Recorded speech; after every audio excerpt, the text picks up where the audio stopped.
안녕하세요. 오른교회 김영미 집사입니다. 저희는 저희 할머니 때부터 교회를 다니셨어요. 집안이. 엄마는 안 다니시고 할머니가 먼저 다니셨기 때문에 5살, 6살쯤 할머니를 따라서 처음 교회에 갔던 기억은 나요. 그러다가 저희 엄마가 심하게 아픈 적이 있었어요. 그때를 계기로 해서 엄마도 교회를 가셨다고 하시더라고요. 그래서 그때부터 이제 온 가족이, 아빠도 그리고 동생들, 오빠도 있는데 이렇게 같이 할머니랑 교회를 다니게 됐던 것 같아요. 근데 교회를 다니기는 했는데 그렇게 교회를 열심히 다닌다는 생각은 안 해봤던 것 같아요. 그냥 부모님이 가시니까 따라가는 정도? 그 정도로 계속 있다가 결혼을 하게 됐죠. 결혼을 하고 믿지 않는 남자랑 당연히 결혼을 했겠죠. 첫 번째 딸을 낳았어요. 딸을 낳고 6개월 정도 됐을 때 남편이 이제 지방으로 발령이 나서 지방을 가게 됐어요. 혼자서 한 6개월 정도 아이를 키우고 있으면서 우울증이 이제 심하게 찾아왔었어요. 산후 우울증이라 그러죠. 그러다가 남편을 따라서 이사를 가게 됐어요. 이사를 가게 됐는데 이사 간 곳이 좀 시골이었어요. 시골이다 보니까 아는 사람도 없고 너무 외롭고, 이사를 갔지만 남편은 여전히 잘 볼 수가 없었어요. 새벽에 나가서 밤늦게 들어갔기 때문에. 그래서 아이랑 둘이서 있다 보니까 더 우울증이 심하게 이제 깊어졌죠. 아주 심했던 것 같아요. 아주 심해서 극단적인 선택을 할까 하는 생각까지 할 정도로, 그 정도로 아주 심한 우울증이 왔었던 것 같아요. 그때 외롭고 하니까 교회를 가기는 했었어요. 저희 구역에 언니가 계셨는데 그분이 저희 아이와 저를 참 많이 섬겨주셨어요. 그러니까 제가 외로워하는 거를 아니까 데리고 집에 가서 저희 아이도 봐주고, 그리고 식사도 같이 해주고, 그렇게 교제를 했었죠. 그렇게 만남을 이어가고 있는데 어느 날 언니가 자기가 기도를 하러 가는데 같이 가지 않으련 하고 물어보더라고요. 당연히 싫죠. 아이하고 그걸 간다는 게, 왜냐면 거기가 정말 시골이어서 그때 당시는 제가 운전도 할 줄 모르고 언니도 운전도 못하기 때문에 걸어서 교회를 가거나 교회 버스를 타거나 하지 않으면 교회를 갈 수 있는 방법이 없었어요. 그런데 언니가 이제 너무 가자고 하니까 너무 저한테 잘해줬거든요. 그러니까 미안한 마음에 따라가야 되겠다. 그리고 가는데 아이도 업고 가주시는 거예요. 그러니 저는 그래, 이 정도는 나도 해줄 수 있어. 그러면서 이제 따라가고, 언니가 거기서 이제 기도를 할 때 저랑 저희 딸은 교회 마당에서 놀기도 하고 돌도 줍기도 하고 그렇게 있었죠. 그러다가 저도 이제 할 일이 없으니까 교회에 들어가서 이렇게 앉아서 있는데, 그때 저도 모르게 그냥 모르겠어요. 지금 너무 오래돼서 기억을 잘 못하는데 눈물이 막 났었던 것 같아요. 이유 없이. 그러면서 기도했겠죠? 기도를 했던 것 같아요. 사실 너무 오랜 시간이 지나서 기억은 잘 나지 않아요. 그렇게 하니까 그 다음날 가고 싶더라고요. 또 언니를 따라서. 그렇게 언니를 따라서 계속 가다가 제가 중간에 또 제가 이제 어렸을 때 알았던 눈병이 있었어요. 그 눈병이 다시 재발이 되면서 그 기도를 갈 수가 없었어요. 그래서 자연스럽게 나는 이제 병원을 가야 되니까 갈 수 없어요. 언니한테 이야기하면서 안 가게 됐어요. 그런데 그때 하나님을, 그때 처음 인격적인 하나님 이런 거라기보다 하나님이 정말로 계신가 보다 하는 그런 느낌? 그런 걸 약간 받았었던 것 같아요. 그렇게 이제 세월이 이렇게 많이 흘렀어요. 그리고 아이들도 자라고, 그리고 저의 우울증도 많이 치료가 됐어요. 그런데 지금 돌이켜 보니 그때 하나님께서 제 우울증을 치료해 주신 것 같더라고요. 왜냐면 그 우울증이 어느 순간 없어졌거든요. 근데 그때는 그거를 전혀 느끼지도 못했어요. 그렇게 시간이 많이 지났어요. 많이 지나고 제가 지금 섬기고 있는 오른교회를 오게 됐어요. 교회에서 자꾸 이렇게 제자반, 사역반 이런 거를 하라고 강요를 해요. 그러다 보니까 어쩔 수 없이 제자반을 했는데 너무 힘이 들어서 제자반을 빨리 끝내고 7년 동안 또 그냥 쉬었어요. 이렇게 교회를 왔다 갔다 하고 그러고 있었는데 7년 후에 이제 또 사역반을 하게 됐어요. 근데 그것도 너무 하기 싫은데 교회 한 과정인 줄 알고 하라고 그래가지고 그걸 이제 하게 됐어요. 그러면서 사역반을 하면서 제가 하나님을 인격적으로 그때 만난 것 같아요.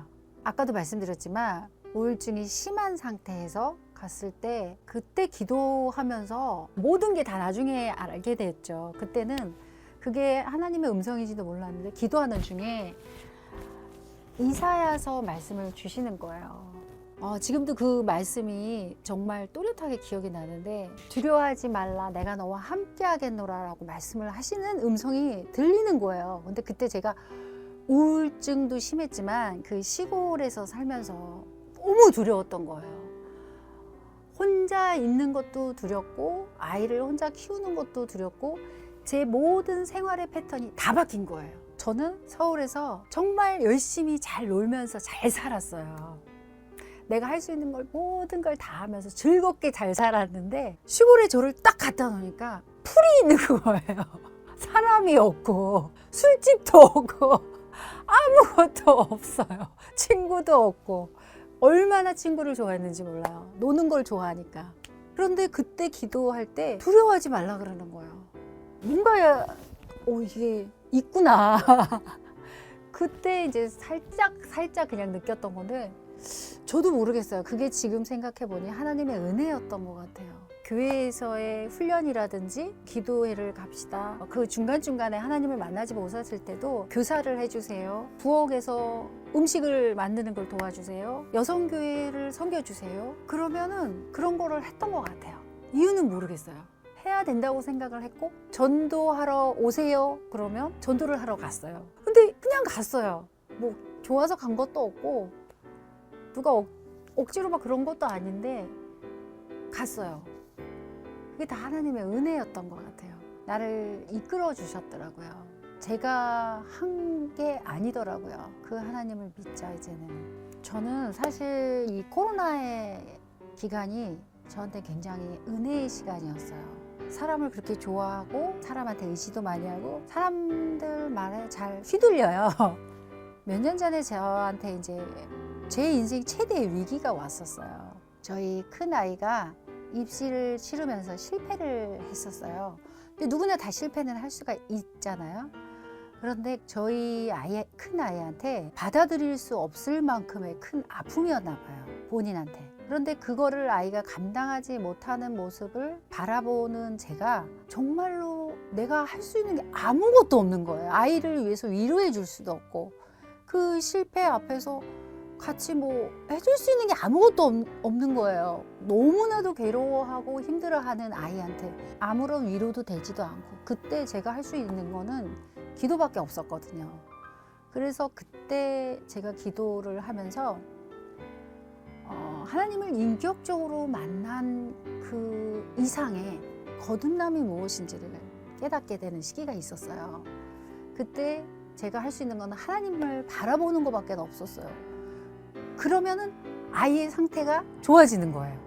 그러니까 저는 하루 종일 기도하고 말씀 읽고 그거밖에 아이를 위해서 해줄 수가 없는 거예요. 어떤 위로를 해도 그 아이한테는 다 상처인 거예요. 그리고 이제 아이가 공황장애도 오고 심하게 이제 우울증도 겪고 이게 계속 반복이 되면서 제가 할 수 있는 게 아무것도 없다는 걸 알고 그때 하나님을 바라볼 때 저한테 평안이 오히려 오는 거예요. 그래서 그때 시기가 이미 있었기 때문에 이 코로나의 시기에서도 오히려 이 시간이 내가 하나님과 더 가까이 할 수 있는 시간이구나라는 걸 저는 알게 됐죠. 코로나를 통해서 하나님을 만날 수 있는 오히려 그런 시간이 되었던 것 같아요. 하나님은 제가 아무것도 할 수 없을 때 이겨낼 수 있는 힘을 주셨어요. 저에게 이겨낼 수 있는 힘을. 그 하나님이 아니었다면 저도 못 이겨내고 저희 아이도 못 이겨내지 않았을까. 저는 저희 아이들한테 예수 믿는 엄마였구나 라는 거를 듣고 싶고 그걸 알려주고 싶고 그걸 남기고 싶은 그런 삶을 살고 싶어요. 많은 큰일들이 있고 외부적으로도 더 드러내고 싶은 일들도 있겠지만 저는 저희 가정 안에서 살아계신 예수님이 나의 자녀들이 그 살아계신 예수님을 정말로 만날 수 있는 삶으로 살아간다면 더 바랄 것도 없는 것 같아요. 제가 큰일 때 철저히 깨달은 게 있어요. 내 욕심, 탐욕, 탐심 그게 얼마나 많이 있었고 얼마나 많이 그걸 자녀한테 흘려보내는지를 그때 깨달았어요. 아니라고 생각했던 그 작은 부분들이 전부 다 저의 욕심으로 아이를 만들었더라고요. 물론 아이들의 성향이 다 다르죠. 2번의 입시를 치른 엄마로서 정말 해드리고 싶은 말씀은 부모님이 먼저 욕심을 내려놓고 아이의 그 마음을 정말로 사랑으로 바라봐 줬으면 좋겠다는, 정말 그 아이는 부모님의 그 욕심이 없는 그 사랑으로 바라보면 실패를 해도 금방 일어나요. 그런데 내가 욕심을 가진 상태로 그거를 가린 상태로 아이에게 다가가고 아이에게 사랑을 주면 아이는 100% 알더라고요. 정말 많이 깨달았죠. 그래서 제가 기도하면서 제일 많이 회개 기도를 했던 게 나의 욕심과 탐욕, 그게 얼마나 많았는지 얼마나 깊었는지 그걸 깨닫게 하셨거든요. 어느 날 저희 아들이 그러더라고요. 엄마가 예전에는 괴팍했는데 지금은 그게 조금 사라졌어 그러더라고요. 그래서 제가 엄마가 그렇게 괴팍했니? 그랬더니 엄마가 정말 많이 짜증내고 소리 질렀어. 그랬죠. 미안해. 엄마가 그때는 하나님의 사랑을 몰랐어 라고 말했죠. 그랬더니 저희 아들이 눈을 동그랗게 뜨고 쳐다보더니 진짜 이상해 이러면서 가더라고요. 그러면서 저도 사실은 알았던 첫 번째 이유는 제가 이렇게 쇼핑하는 것도 굉장히 좋아하거든요.